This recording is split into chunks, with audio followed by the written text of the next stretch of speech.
বৈষম্যবিরোধী ছাত্র আন্দোলনে শিক্ষার্থীদের সঙ্গে সংহতি জানিয়ে শোবিজের অনেক শিল্পী প্রতিবাদ জানিয়েছিলেন।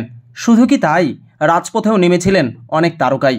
তবে এদের মধ্যে অনেকেই আবার হেঁটেছেন বিপরীত পথে, দলীয় পক্ষে থেকে কথা বলেছেন ছাত্রদের বিপক্ষে। সেই আন্দোলনের মুখে প্রধানমন্ত্রী পদত্যাগ করে দেশ ছাড়ার পর শেখ হাসিনার বিরুদ্ধে তার কৃতকর্মের অনেক কিছুই এখন জনসম্মুখে আসছে। শেখ হাসিনা সরকার ছাত্রদের বিরুদ্ধে কাদেরকে দাঁড় করিয়েছিলেন সেসব বিষয়ও পরিষ্কার হচ্ছে।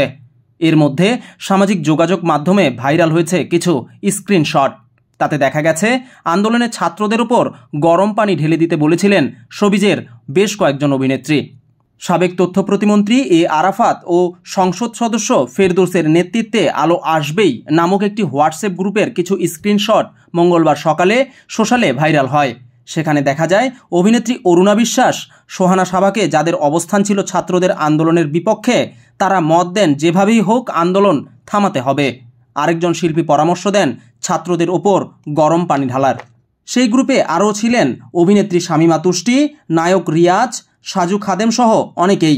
তবে প্রকাশিত স্ক্রিনশটগুলোতে দেখা গেছে সবথেকে বেশি সক্রিয় ছিলেন অভিনেত্রী সুইটি, সোহানা সাবা, অরুণা বিশ্বাস সহ কয়েকজন।